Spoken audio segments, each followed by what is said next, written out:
Offense, you know what to do. It's football time in Tennessee.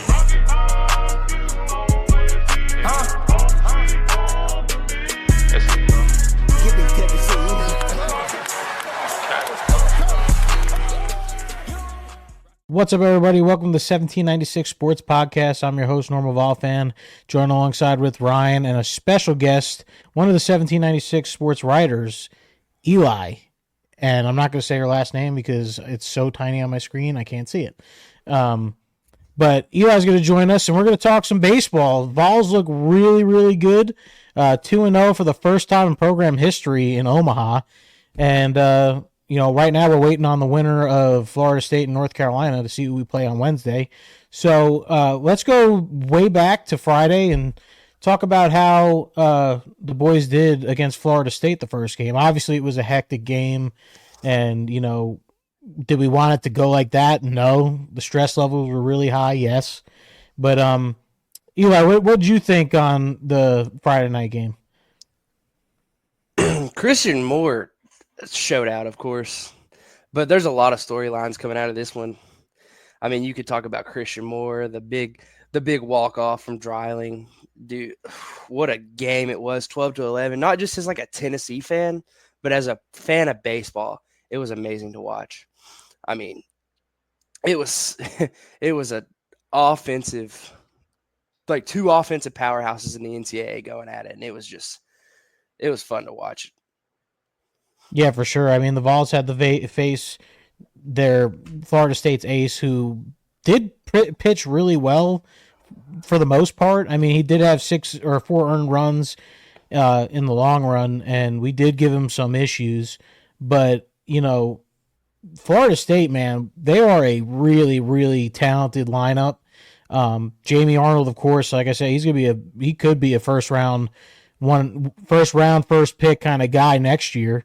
And Tennessee always, like last year, runs into a Paul Skeens type of guy. I mean, Jamie Arnold's no Paul Skeens, don't get me wrong, but he's good. And Tennessee, they played really sloppy on the defensive end, which was kind of the, vibe at first. I mean, Ryan, you could attest to it. I texted Ryan probably 100 times, oh, it's over. Probably in the third or fourth inning, because of just the guys just didn't look themselves. It was the defensive side, and we took a little bit to get scratch a couple runs, but obviously in the long run we pulled it out. But Ryan, what did you think about Friday? Yeah, the biggest thing to me is if you told me that AJ Causey would pitch less than 2 innings and the bullpen would have to cover 7, and we would have already given up 6 runs, I would have said no chance. Like, it was not going to happen just based on who we were playing. I mean, Eli already said it, a really good offensive team in Florida State. And like you said, the errors, man, the damn errors. I mean, I think a lot of it was just nerves. They're really wanting to make it happen this year in Omaha. And especially the first play. Like, that it didn't go down as an error, but that was an error. I mean, yeah, absolutely.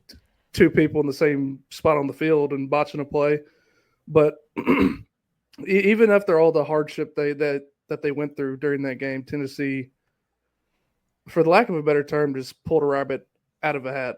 And like you said, Jim, before we started here, I mean, the vibe after that, it seems like it's going to be really hard to stop Tennessee this year. Yeah, you got LSU fans on Twitter already saying Tennessee's winning the whole thing. I mean, it's just a different vibe, man. It's just like after that, comeback, and just because we could say it a million times, Florida State is no joke of a team. Like they would be messing up that other side of the bracket if they were over there. And they got a guy, Cam Smith and James Tibbs, that they're going to be first rounders and playing Major League Baseball really soon. And, you can't say enough about them, but Tennessee, man, there's the difference between this team and any other Tennessee baseball team is the determination, dude. you're down 3 runs in the bottom of the ninth. A lot of teams are just giving up at that point, and Right. you come out and Tiers hits a leadoff triple. I mean, you can't ask for more. But Eli, what were you gonna say? You saw it in the series against Evansville. We were down, what was it, 4 or 5 in the ninth, and I Mm-hmm. was sitting next to my brother. I was telling him, I was like, "Hey, this is the best offense in the country. You can't count them out." And sure enough, we had the tie and run in scoring position, just like we did Friday night. It's this offense is insane. You can't count them out of any battle. Yeah, and you said it in the beginning. I mean, Christian Moore, the second cycle in college baseball history, he went 5 for 6 with another double. I mean, I honestly, I give Florida State credit for even pitching to him. I'm walking his ass if it's me. Like, because I mean, for real, like the kid is 4 for 5 coming up to that at bat, and the way he was locked in is just incredible to me. And Ryan, we said it on the last podcast. If Tennessee comes in with that killer mentality, I just can't see anybody keeping up with them. And there are teams that are going to give us, their troubles, and of course, I mean A&M, great team. Kentucky's a really good team. Florida obviously is Florida. I still don't think they deserve to be here, but it's just this team's attitude, man. The past couple games, especially that game, that 12-1 victory over Evansville. We said it, yeah, we get it. It's Evansville, but boy, they came out and they said we're the best team in the country, and we're going to spank the ball around this stadium today. Yeah, for sure. I mean, the attitude is there, and I think that's very evident just in that ninth inning, man, because, Tiers gets it started, and then Curley, all he could do was get a pop fly, and it was nearly a home run, would have been a home run in pretty much any other stadium in the country for college at least. But then you're sitting there still down 2 with 1 out on the board, and man, Cannon Peebles, I know he hasn't, done much this year batting wise, but for him to work that walk and get on base after the sac fly, I think that was the most underrated thing that happened during the whole game because, if he gets an out, then you have Cal Stark who ended up getting an out. So again, huge walk there by Peebles, and then we all know what happened after that. So I just can't say enough how much that walk pushed us forward to eventually win that game. Just get the next guy up. Christian Moore is 2 batters behind him. Just get the next guy up. You hear coaches around the country say it all the time. Just get the next guy up. I love that, and that's what Peebles did. He went up there. He wasn't eager or anything. His heart rate wasn't high. He wasn't ready to just go down swinging, but he took his pitches and got Christian eventually, which led to getting Christian Moore and Blake Burke up, which led to something that'll go down in UT sports history. Yeah, I mean, as long as you keep the line moving, especially turning over that lineup to the 2 of the best hitters in the country, that cannot be understated. Now, Jim, I'm going to say what I think here, and then I'll toss it over to you. But I tweeted about it. I said, referring to the check swing, I don't give a shit if he swung or not. Tennessee has been reamed on calls like that for half a century. Like I could talk about Jabbar Gaffney in Neyland Stadium catching a fake touchdown when Florida beat us in 2000. I could talk about 2 rule changes being implemented after the 2010 season, Derek Dooley's first year, because of bullshit that went against us that year. I could talk about Lamonte Turner fouling, in quotation, Carson Edwards in the corner in 2019 in the tournament. I can talk about what just happened in March with Zach Edey being able to just foul with impunity the entire damn game. I could give a shit if that call, like, the bottom line is Tennessee has been screwed on shit like that forever, and we finally benefit from it. So you're not taking my joy away. Simple as that.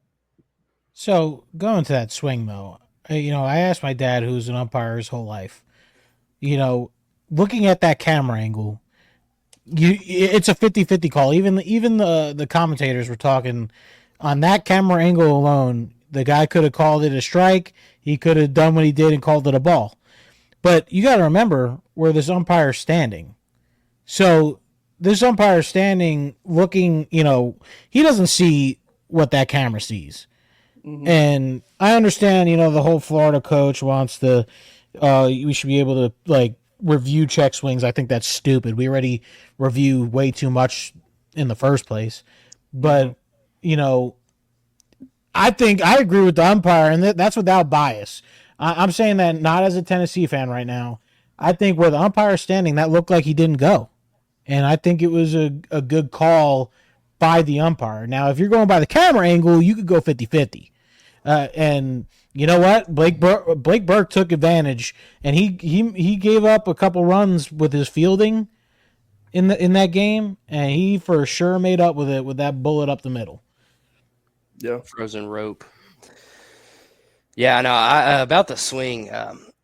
I umpired a few years when I was 13 or 14, and I was always told that the check swing is a judgment call, and I am fully on the side of that was 50-50. It could have gone either way.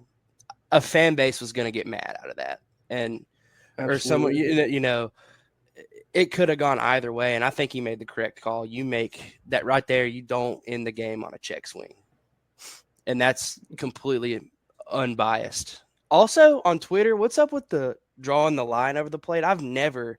Yeah, the dumbest thing I ever seen. In my entire 20 years of life, I've never seen anyone draw a line over the plate on a check swing, and I watch a lot of baseball. Yeah, I don't know a Florida State fan. Dude, I was going at it with Florida State fans that whole rest of the night over a dang line. But half these people never played baseball in their life, and have no idea how it works. So, I mean, we go all day and, talk about, what could have been. You know what?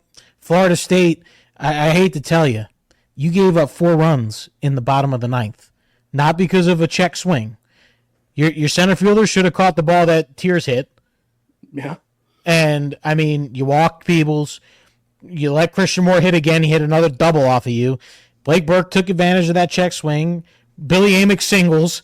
And, I mean, Dylan Drawling does his thing. I mean, you could blame it on the check swing all you want. But, I mean, Tennessee manhandled them that inning. They took advantage. They took advantage of the home field advantage. And that's that. That's my opinion on the whole check swing thing. You could go all day about it. I just think it's not just the check swing. Tennessee handled business that inning when they needed to. And like I said, they went on and won. I mean, I'm sorry. You go ahead, man. Yeah, sorry, man. Simply don't blow a 5-run lead. Simply, don't let 8 batters get to the plate in the 9th inning. Like like I said when I first brought it up, I do not care because it's uncouth to lecture a Tennessee fan on finally benefiting from a call. Go ahead, Eli. Well, I was gonna say, like, a moment like that, those kids deserved complete national attention for what happened. And Tennessee, what was it? Tony Vitello said it a couple years ago. We're the bad guys of this sport, and they just went out there. They're gonna continue to be hated on, and they're just gonna prove the doubters wrong. And that's what I love about Tennessee baseball right now. Do either of y'all have any more thoughts on that Friday night heroic performance? No, I mean, like we said it before, the boys came out and did what they had to do when they had to do it. So, amen. But moving forward, I mean, we'll roll right into this game that was on last night. What a performance by Drew Beam. I mean, dude has not been the Drew Beam that we are used to. But he came out and what was it? The 4th inning, he had 34 pitches. It was, to me, North Carolina just let Drew do that. And if it wasn't for the umpire change, I think Drew could have went the whole game.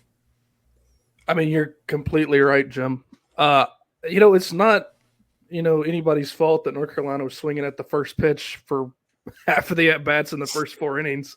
Or Vance Honeycutt bunting straight to Drew Beam on the first pitch. What are they doing? I mean, we all know what Honeycutt could do. He ended up doing it later in the game, but hell, I mean, they let Drew Beam just control that game for the first half. And like you said, without that asinine ump change, I mean, I don't wish any ill will towards him if he was really dealing with, dehydration or whatever, or a concussion, whatever. But it should not take 25 minutes to get a new damn umpire in the game. But Eli, can we talk about him for a second, by the way?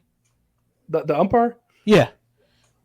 Now, he was Drew was benefiting from him anyway, but what was that strike zone? Like, he called the strike, I think it was a strike 3 call on Billy Amick, where it was at his elbows. And Billy even was just like, you know what, I'm not going to say anything, getting mad for Drew. But my God, what a terrible call. I mean, it wasn't the only one, but yeah, go for it. I just wanted to bring that up. He was benefiting for us, but still. Yeah. Ask Eli that question again. I had to go on that tangent. Yeah, Eli, just what did you think about Drew Beam's masterclass performance that was unfortunately cut short? Yeah, the umpire change was unfortunate. I was even thinking the same thing. I was like, this is going to throw him off his groove. He had to wait, and it was the top of the inning too, so he had to wait a minute to get back into the game. But, he started out the game, like I knew he was about to go deep when he started out the game with two strike, just a backwards K and then a strikeout, just two beautiful pitches. His fastball was on. It was sitting at about 96, 97 in that first inning. And I was like, okay, this guy's got determination, and we're going to the freaking semis. Yeah. I mean, when's the last time Drew Beam's fastball has been sitting at 96, though? I mean, that hasn't happened in the postseason, at least. Yeah, I don't think, like I said, he hasn't been the Drew Beam from, years past.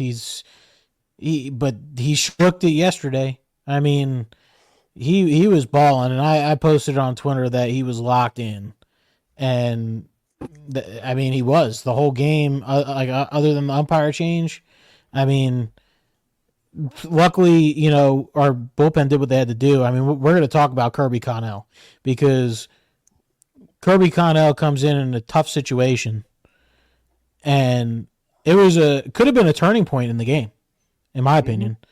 But comes in, picks off a guy, gets the second out, and then strikes the guy out right after that. I mean, after that, I feel like North Carolina, all their momentum or whatever determination they had was gone, and they kind of knew the game was over at that point. But yeah, overall pitching, I'm gonna say that's MVP for me was the pitching yesterday. Absolutely. I mean, the Kirby Connell coming in and putting out that fire.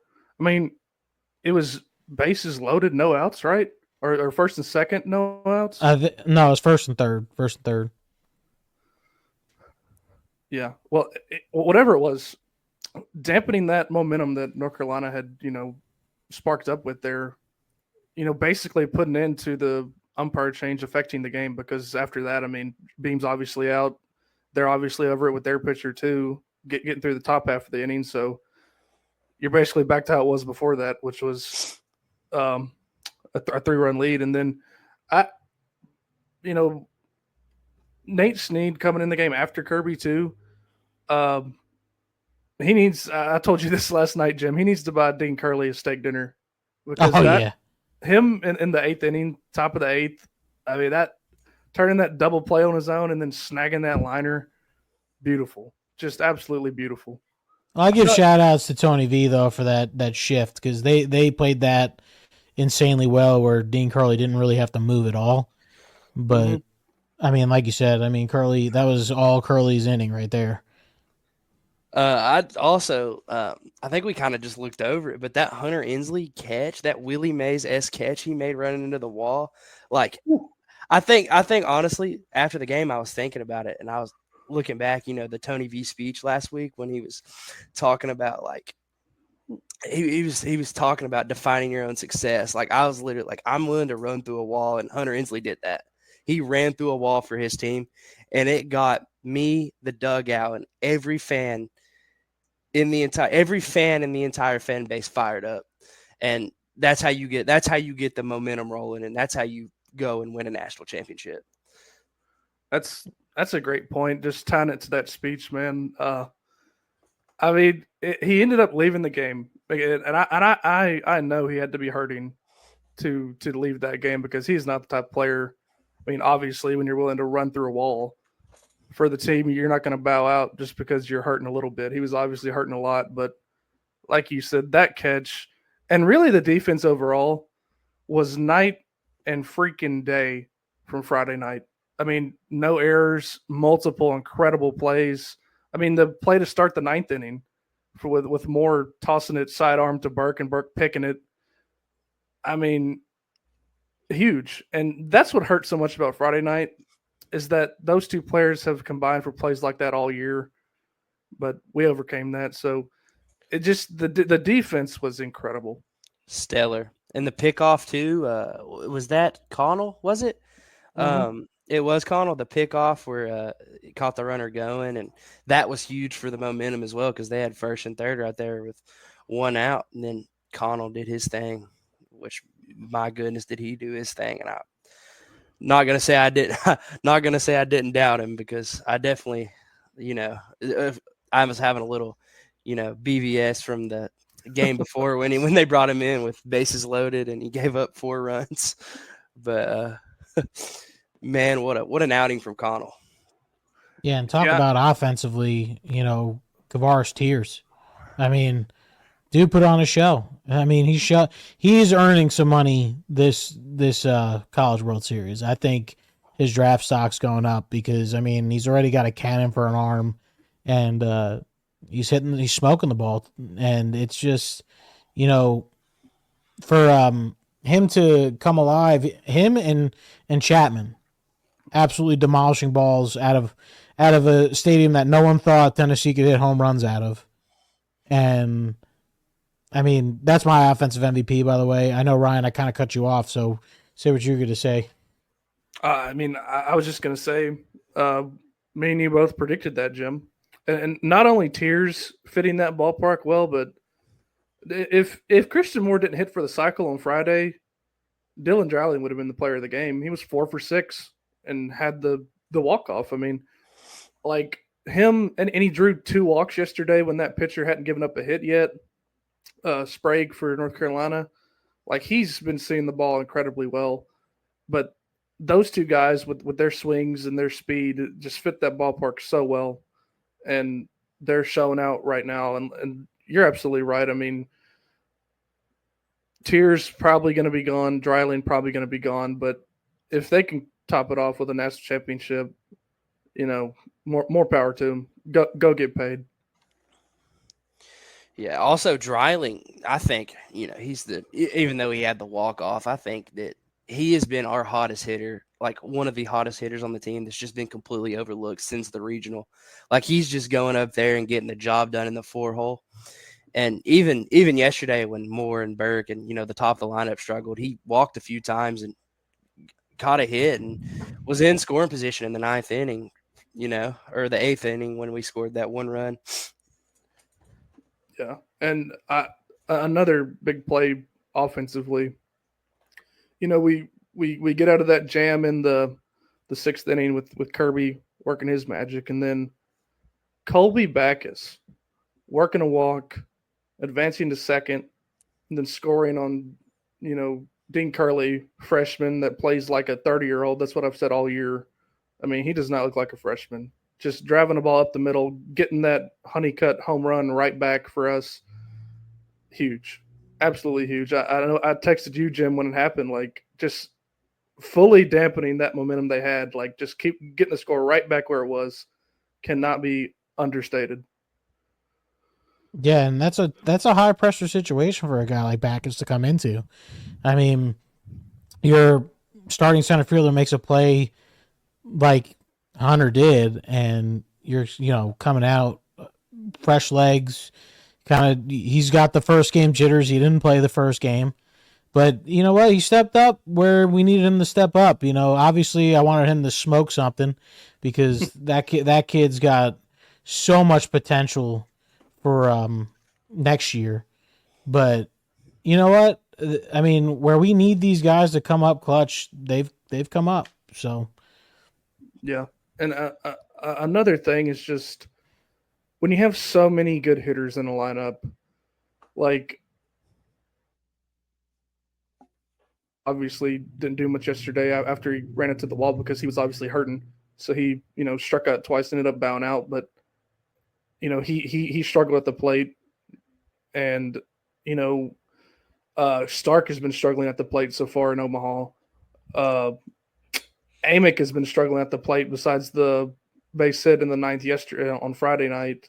But when you have this many good hitters, not everybody has to be on. I know we've talked about it a lot this year, Jim, but when you like somebody can pick up the slack on any given night, whether it be Curly or Tears or whoever, Chapman even last night, like just so many options. And that's why I think Tennessee, obviously they have the best odds to win the whole thing right now, but I just don't see anybody stopping it if the pitching and defense continues to be this good. I mean, North Carolina is a really good team, and we held them to 1 run in Omaha. It's a team, man.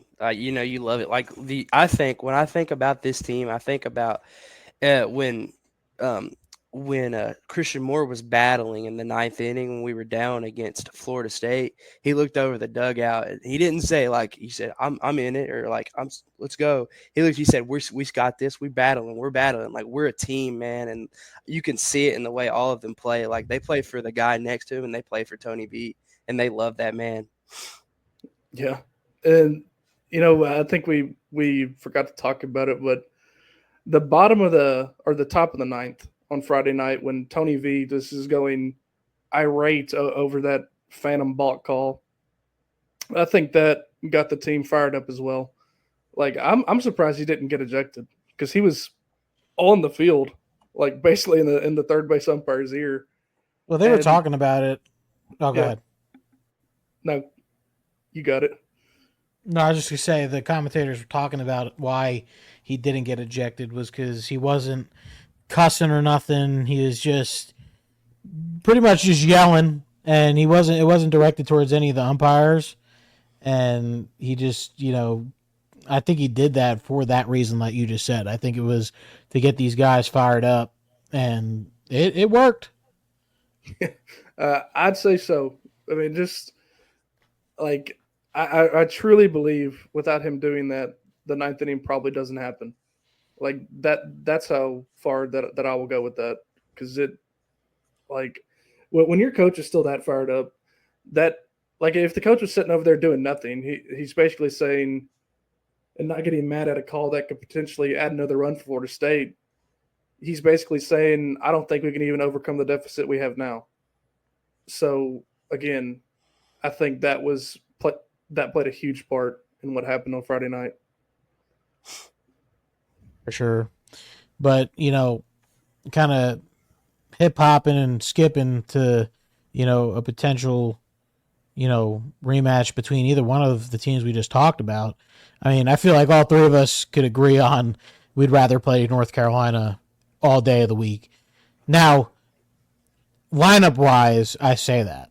I think pitching wise and for Tennessee's bats, I just don't think Florida State's got the bullpen and pitching depth to go. They're gonna play, most likely gonna pitch Jamie Arnold tomorrow, and he'll be done. So you're gonna have to hope Oxford has another brilliant performance like he did against Virginia. But if he doesn't, I mean, you have to beat us twice. It's gonna be tough to have that bullpen and trust that bullpen against this deadly lineup. And North Carolina's kind of the opposite. They have the pitching depth to, figure it out, and they have more guys that they could depend on in the bullpen, but their offense isn't as deadly as Florida State. So I want your opinions on who would you rather play and stuff like that. Go ahead, Eli. I definitely North Carolina. I don't think any pitching staff or bullpen in this entire College World Series scares me because I said it before we even started. I think this is like the best offense in NCAA history, and like they're proving it with all these shattering records. And I don't think anyone's stopping our lineup either way. But I don't think North Carolina. It's about who can hit with us for me, and I don't think North Carolina can hit with us like Florida State can. Yeah, I totally agree, Eli. That's the thing. Like, Tennessee is going to score against pretty much anybody. Like, I think Tennessee is going to score at least 5 runs from here on out, just with the confidence they're playing with. And when you think about it, and I've already said this, I think on the last episode, but nobody's going to have a better scheduled normal Game 3 pitcher in Omaha than Xander Sechrist. He's either going to be facing a guy who's already pitched or a Game 3 starter who is not anywhere near his caliber. Like, if we scored 4 runs on Wednesday, I think we're going to win the game. And to me, North Carolina, their best player is Honeycutt, but Florida State has a couple of Honeycutts in Cam Smith and James Tibbs. So definitely North Carolina for me, Jim. Yeah, I'm on the same page. Line wise, that I'd rather. Obviously, I know our lineup could hit, but I just think, I'd rather be playing North Carolina. I mean, after the game we saw yesterday, I know Drew pitched a fantastic game, and you couldn't ask for a better, outing for a pitcher. But yeah, I agree. I think North Carolina all day long. Now, do I think North Carolina beats Florida State? I don't think so. I think Florida State is hitting really well to get past them. Now, I don't know who. I think I watched the post-game interview with North Carolina to where he said who's going to be starting for that game tomorrow. But like I said, I think if I'm North Carolina and I'm Florida State, if I'm Florida State, I'm pitching Jamie Arnold. You gotta win this game. You gotta win this game. This is do or die. You need your ace on the mound. So You trying to say like concede? Maybe like concede. You're going to give up runs against Tennessee, so like you got to throw your best arm right now because it's win now either way, and Tennessee's going to score on you, and you're going to have to score. So I think you're. Well, you gotta manage the game really well because you gotta think, Florida State's got some good arms with Whitaker and Arnold, which they'll probably go to. It's going to be those two.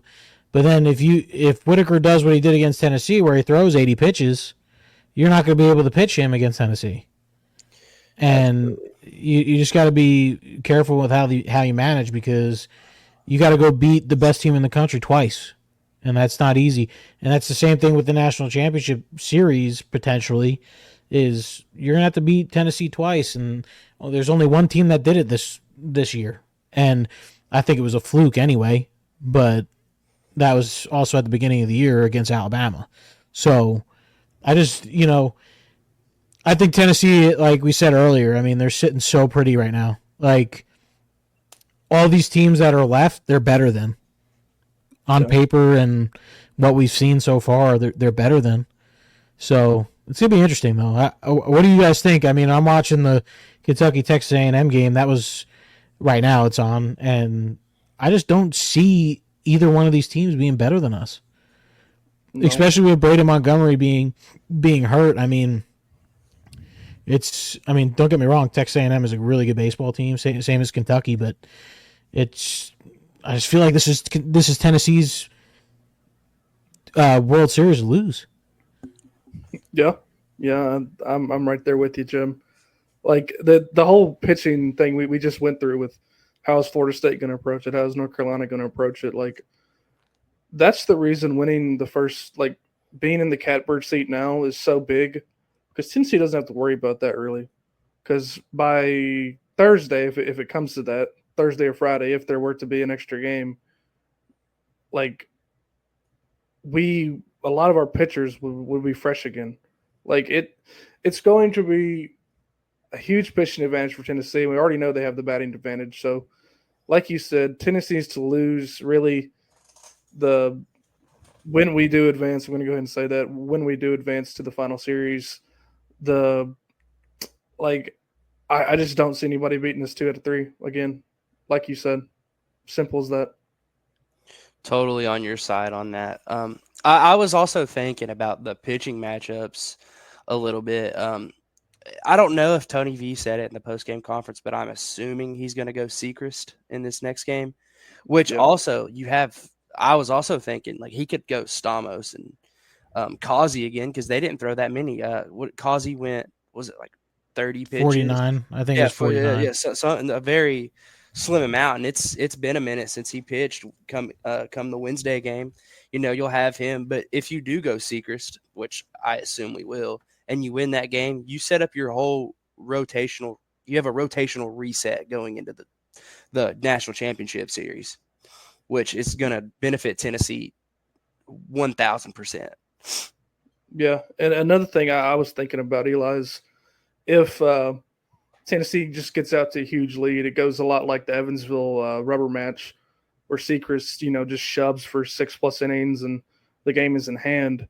You could see Tony do what he did with Snead and Banky and Kirby in that Sunday game, and just throw them out there to get them some confidence. He could do the same thing with Causey and Stamos. Like if like the game's at hand and it would take a miracle, just get them out there and get them back on track for maybe even an out or two. Like you don't burn their arm or anything, but get them out there and get them an out or two and get their confidence back going into the final series. Absolutely. I like that. Baseball, I've always been told my whole life it's 90% mental. And if you're on a roll, you're on a roll. If you're hot, you're hot. If you're cold, you're cold. This tired. I mean, the offense is hot right now, but the pitching staff, I think that game yesterday will get them rolling pretty well. And I don't see them faltering down the stretch here. Nice. I agree.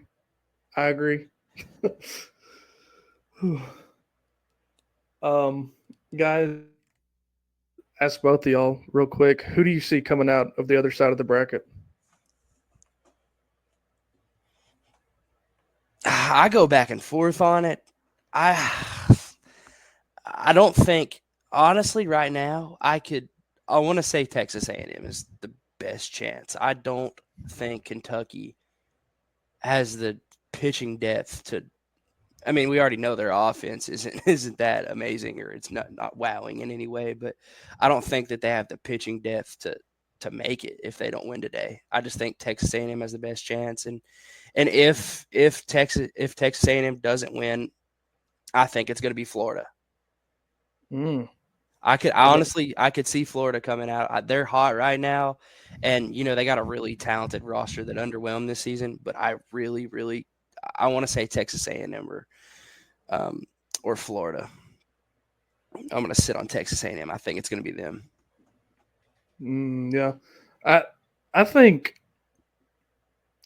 I agree, but Kentucky just seems to have something special this year, which would be fine with me. I don't really care who comes out the other side. Tennessee's going to be better either way, but yeah, it doesn't. I don't think it. Any of the three makes sense in my brain. It's just hard to pick in this moment. I'd definitely say Texas A&M though. But continue. Sorry. Yeah, I mean, I think I'm leaning Kentucky though.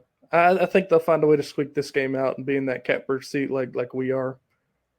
And I just once you get to that point, I think the pitching depth is pretty equal for both teams. If you're talking about having to beat Kentucky twice, so I would probably lean Kentucky. So, see, I'm on the opposite side. I think A&M wins this game by 2 runs. I think the way this guy's pitching right now, I mean, we all know what Kentucky likes to do. I just don't think small ball's enough to get past a team like A&M, especially like once you get through the lineup once or twice with what's his name, Moore from Kentucky. I think A&M is just going to see the ball and take advantage. Yeah, I mean, we just saw it if y'all been watching, because don't know if you have, but I have. Like last inning, Kentucky tried a damn squeeze play with a runner on third and 2 outs. Didn't work out. Like Tennessee would never do that. We're swinging that bat, but it's just the way they play, man. I mean, you got to give it to them. It's got them this far. They play that ACC brand of baseball, Yeah, the sack bunts and the non-fun way to play. That's what I call it. I'm gonna be honest, bro. Kentucky's such a fraud program. I just, you know what? Like they're beating teams by 1-2 runs. Like it's just, I just don't think it's like it's not fun to me. It's not fun to watch. I don't know about you guys. Like it's just, and then their dugout antics is just, oh my god, dude, it is so cringeworthy. They have this pink. Here's my take. Tell me how, we have the fur coat and the pink daddy hat, right? And they have a pink fur hat. Where'd they get that from? And how? Like, I think it's ridiculous looking. Like, that's just my opinion. I just think Kentucky's just. Oh man, I hate them. And I talked to Eli before we even started recording. Man, I do not want to play them in the national title game. I just don't want to, because if any stupidness happens and they won, oh my god, how annoying that would be. Well, here's the thing, Jim. We should have swept them up in Lexington. I agree. Like, I'm not scared. Oh, I'm not either. I would love destroying their dreams, but I mean, just imagine how fun it would be strutting our ass on Kentucky fans to win a national championship. Oh, you wouldn't see them. You wouldn't see them around.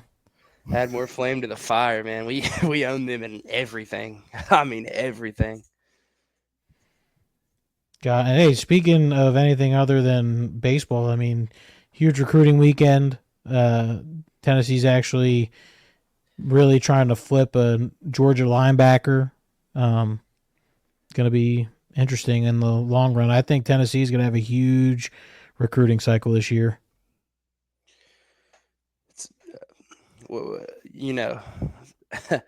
Big week. How many 5-star? Do you know how many 5-stars were on campus? I think there was 6. Because you had Jamie French, Caleb Cunningham, David Sanders. I know Nick Moore was on. He's a 4-star, but he was on site. A USC commit linebacker was a 5-star. He was there. Isaiah Gibson. Get McIntyre. Yeah. Like having him there on campus this past weekend was huge. And I don't know if it's going to mean anything to those guys, but, maybe seeing Tennessee on a national level in the College World Series would help. But, baseball is like a smaller sport compared to football. So I don't know if that's going to impact, but I feel like it could in some way, like seeing the fan base like just together at this time to watch the baseball team do what they do. Yeah, and speaking of, Ryan, you brought it up on how many guys we're going to lose, after this year for baseball. If you go on and win a national championship, look at what LSU did. I mean, their transfer class last year was ridiculous.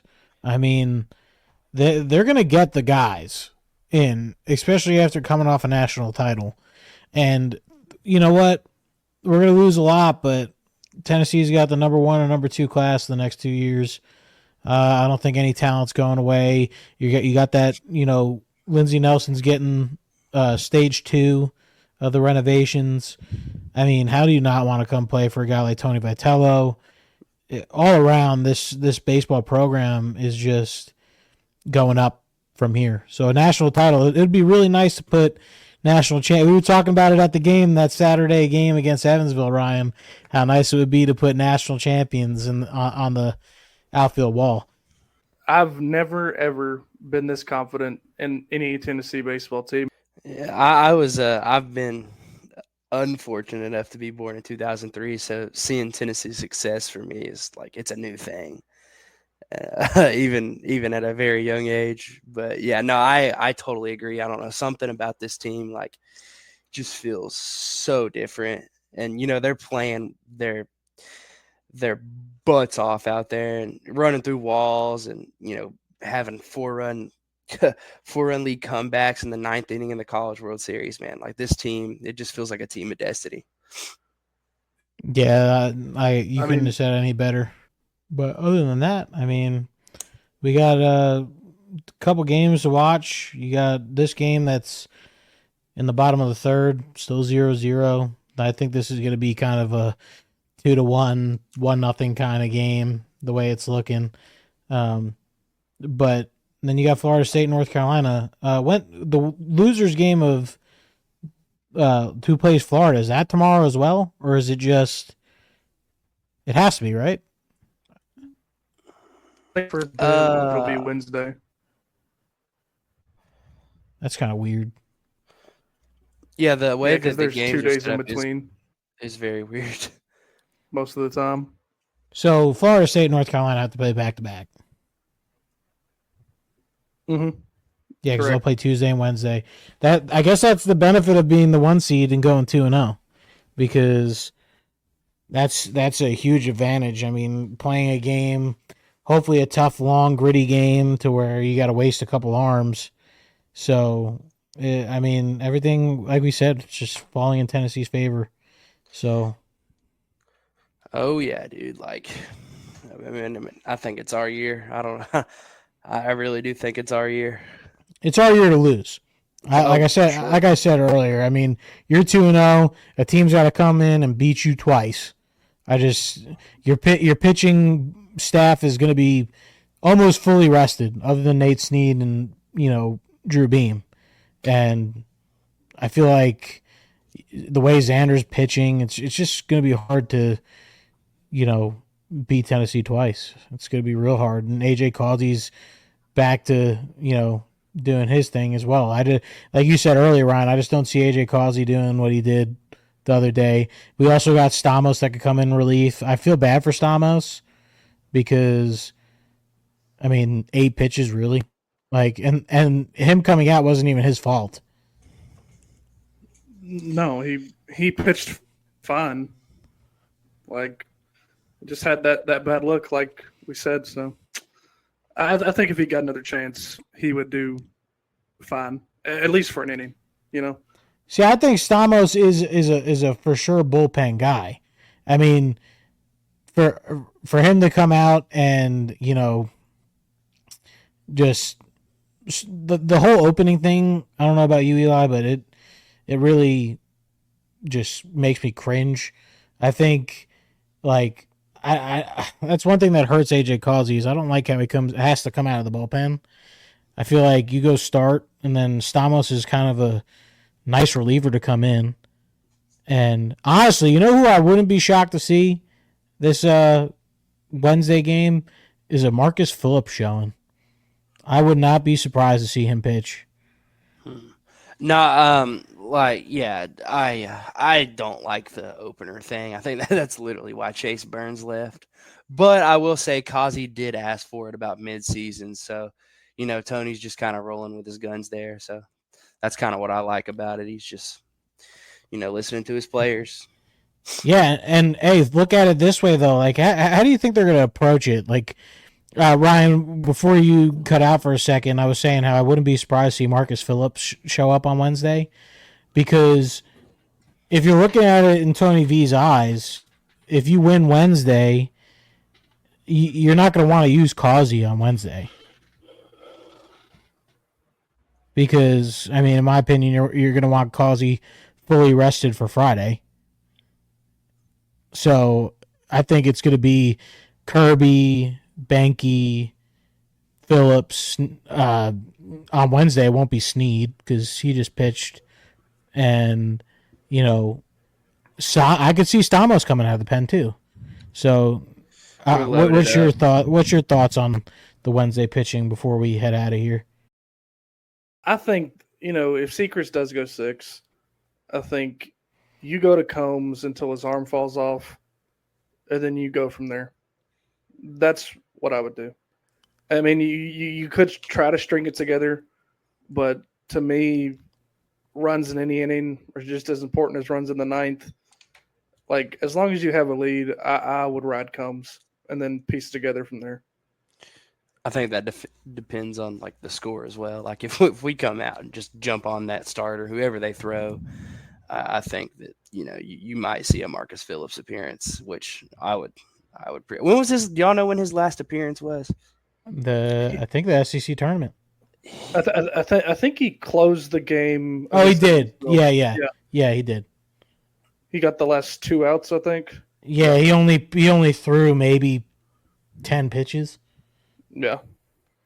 But anyways, we're running on the hour mark, so I knew this was going to be a long one anyway because it's just so exciting because we are so dang close to a national title. The wee hours. I mean, we got a couple within the next 5 days. We could be national champions. What a time to be a Vol fan.